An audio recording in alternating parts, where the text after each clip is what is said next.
హ్మ్. హ్మ్. సో, హ్మ్.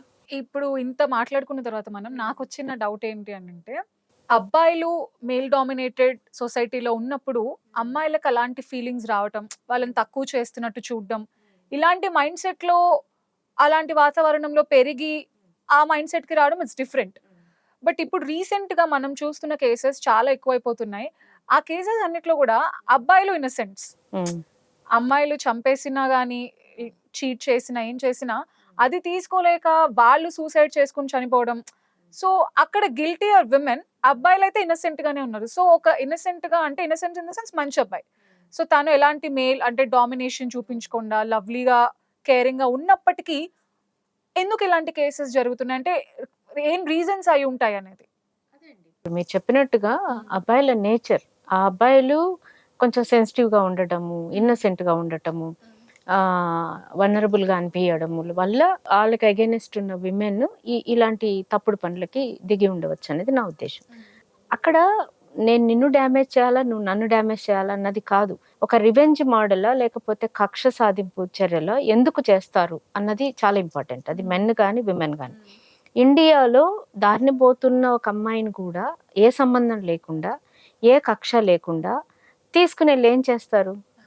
చెప్పండి. ఏం చేస్తారు? కాళ్ళు తీసేస్తారా? లేదు. ఏం చేస్తారు? డెఫినెట్‌గా రేప్ ఆ! చేసేవాళ్ళు. Why this stigma? హ్మ్. అంటే ఒక అమ్మాయి దొరికితే ఇదే మనం చేయగలం. హ్మ్. కక్ష కూడా అవసరం లేదు. అవును. నాకు అమ్మాయి దొరికింది. అక్కడ ఫిజికల్లీ నీడ్ ఉందా లేదో కూడా మనకు తెలీదు. అమ్మాయి ఒంటరిగా దొరికింది. హ్మ్. ఆమె పాపం 70 ఏండ్ల మహిళ కూడా కావచ్చు. అవును. 5 ఏండ్ల పాప కూడా కావచ్చు. అమ్మాయి దొరికింది అంటే అటెంప్టే. ఇంక వేరేదేం లేదు. అక్కడ ఇలాంటి భావజాలాన్ని ప్రోత్సహిస్తున్న వ్యవస్థ ఏం మాట్లాడుతుందంటే, ఆ టైంలో అక్కడికెందుకు పోయినారు? అవును. ఆ టైంలో అక్కడెందుకు దొరికారు? వాళ్ళు కెమెరాలు లేకపోవడం వల్ల నేరం జరిగింది. లేదంటే అంటే దారిన వెళ్లి ఏ సంబంధం లేని ఒక మనిషిని ఇంత ఇంత ఘోరంగా ఎలా హింసించగలం? అవును. అంటే కొట్టరు, తిట్టరు, కళ్ళు తీసేయరు, కాళ్ళు తీసేయరు. ఓన్లీ రేప్ చేస్తారు. అంటే ఈ వ్యవస్థ ఎక్కడి నుంచొచ్చింది? ఈ ఆలోచన విధానం ఎక్కడి నుంచొచ్చింది?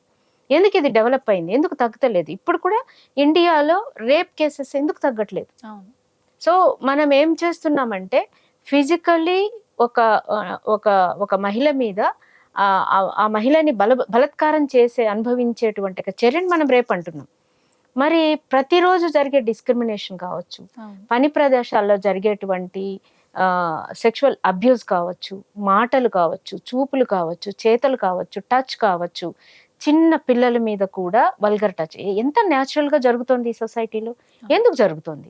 సో, ఇప్పుడు డెఫినిట్‌గా మీరడిగిన క్వెషన్‌కి ఒక అబ్బాయి వల్నరబుల్‌గా ఉన్నప్పుడు, లేదా అమాయకంగా ఉన్నప్పుడు, లేదా అతను కొంత అంత గుర్తించలేని అవతల వాళ్ళ వ్యక్తిత్వాన్ని గుర్తించలేని తత్వంలో ఉన్నప్పుడు, వాళ్ళు డిస్క్రిమినేట్ అవుతున్నారు. వాళ్ళు బాధపడుతున్నారు. వాళ్ళని బాధిస్తున్నారు. అది ఎంత శాతం ఉన్నారు? అందరి మీద అట్లా జరగట్లేదు. హ్మ్. జరిగిన కేసులు జరిగినాయి. వాటి గురించి మనం ఇవాళ మాట్లాడుకుంటున్నాం. ఇవి జరగక ముందు నుంచి కూడా ప్రతి అవును. వ్యక్తులుగా గౌరవించబడాలన్న విషయాన్ని మనం ఎందుకు బోధించుకోవట్లేదు? హ్మ్. అమ్మాయిని గాని, అబ్బాయిని గాని you are the equal persons అవును. అన్నది ఎందుకు చెప్పట్లేదు? మీరు హ్మ్. చూడండి పెళ్ళిళ్ళు ఎలా జరుగుతాయి? సాంప్రదాయబద్ధంగా హ్మ్. జరుగుతాయి. ఎన్ని పెళ్ళిళ్ళు రిజిస్టర్ మ్యారేజ్‌లో జరుగుతున్నాయి?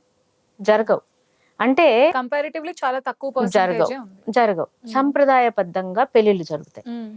విడాకులు ఎలా అవుతాయి? చట్టపరంగా చట్టపరంగా విడాకులు. అవుతుంది. హ్మ్. It's not comparable. అవును. నువ్వు పెళ్లి కూడా కొన్ని సిద్ధాంతాల ప్రకారమే చేసుకోవాలి. హ్మ్. పెళ్లిలో ఏం బోధిస్తుంది? పెళ్లి చర్యలు అది ఏ మతం అన్నది నేను చెప్పట్లేదు. ఏ మతమైనా పెళ్లి ఏం బోధిస్తుందంటే బోత్ ఆర్ నాట్ ఈక్వల్ అని చెప్తుంది. హ్మ్. బోత్ ఆర్ నాట్ ఈక్వల్ అని చెప్తుంది. అక్కడ తల్లిదండ్రులు తగ్గి ఉండాలి. ఇక్కడ తల్లిదండ్రులకి అధికారాలు ఉంటదన్నది హ్మ్. మన సిస్టమ్‌లో ఉంది. మన సిస్టమ్‌లో ఉన్నప్పుడు మళ్ళీ చట్టం దగ్గరికెళ్లి నువ్వు వద్దనుకున్నప్పుడు విడాకులెందుకు? హ్మ్.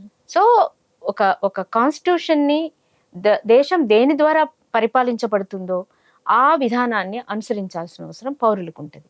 చట్టాల అవగాహన తీసుకోవాల్సిన అవసరం పౌరులకుంటది. చట్టాల అవగాహన కల్పించాల్సినటువంటి బాధ్యత ప్రభుత్వాలకి, వ్యవస్థలకుంటాయి. చట్టాల అవగాహన కల్పించినప్పుడు ఇప్పుడు for example dowry system abolished. Hmm. Dowry system abolished. Dowry సిస్టమే పోయినప్పుడు మాకు తెలిసి మీకు కూడా తెలిసి 200 కేసుల్లో డౌరీ కేసులో శిక్షలు వేసిన జడ్జి గారు కూడా కూతురికి కట్నం ఇస్తారు. What a simple thing is happening here. 200 కేసులు వరకట్న వేధింపుల అరెస్టులు చేసిన, జైలుకు పంపించిన అధికారులు, పోలీస్ అధికారులు కూతురికి కట్నం ఇస్తారు, చెల్లెలకి కట్నం ఇస్తారు. ఎక్కడ ఇంప్లిమెంటేషన్ ఉన్నది? న్యాయ వ్యవస్థలో ఇంప్లిమెంటేషన్ లేదు. అసలు ఎన్నో సంవత్సరాల క్రితమే డౌరీ సింపుల్ థింగ్ కదా. సరే, డౌరీ సిస్టంలో డౌరీ ఇవ్వద్దు, వేరే అమ్మాయికి వేరే వాళ్ళకి ఇచ్చి పెళ్లి చేస్తున్నాం, ఆస్తి వాటా ఇవ్వచ్చు కదా, ఆస్తి హక్కులు ఉన్నాయి కదా. అంటే చెప్పుకోవడాలు వేరుంటున్నాయి, పాటించడం వేరుంటున్నది. పుస్తకాల్లో ఒకటి ఉండి బయట ఒకటి ఉంటున్నది. సో ఈ వ్యవస్థలో మనం పెరగటం వల్ల నిన్ను నేను దాడి చేయొచ్చు, నాకు కసి వస్తే నన్ను నువ్వు దాడి చేసినట్టు నిన్ను నేను దాడి చేస్తాను అన్నటువంటి ధోరణి పెరిగింది ఇప్పుడు అని నేను అనుకుంటున్నాను.